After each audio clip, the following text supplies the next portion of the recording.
A group of 270 scientists, doctors, healthcare workers and professors have signed an open letter slamming Joe Rogan for amplifying misleading claims about the coronavirus pandemic on his wildly popular Joe Rogan Experience podcast on Spotify.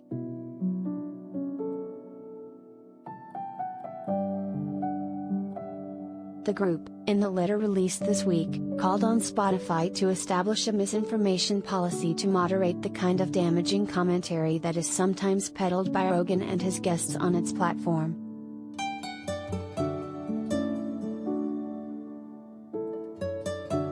Rogan has a concerning history of broadcasting misinformation, particularly regarding the COVID-19 pandemic, they wrote.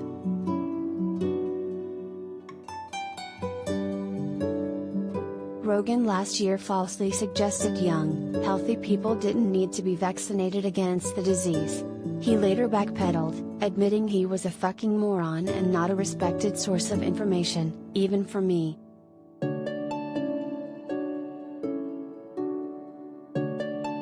The comedian also baselessly suggested President Joe Biden faked receiving the booster shot on live TV.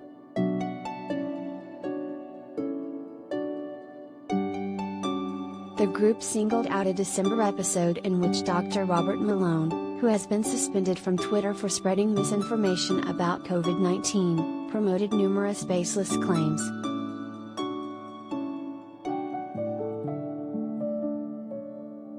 By allowing the propagation of false and societally harmful assertions, Spotify is enabling its hosted media to damage public trust in scientific research and sow doubt in the credibility of data-driven guidance offered by medical professionals, they wrote.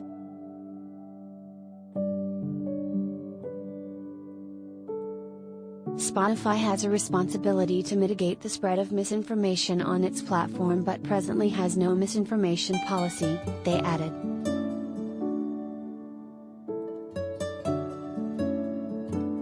Katrine Wallace, an epidemiologist at the University of Illinois Chicago School of Public Health who signed a letter, described Rogan as a menace to public health for his platforming of anti-vaccine ideas.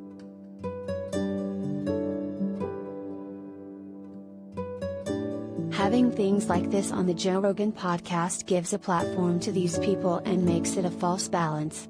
This is what really bothers me, she told Rolling Stone.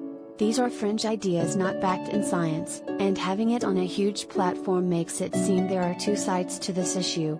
And there are really not. The overwhelming evidence is the vaccine works, and it is safe.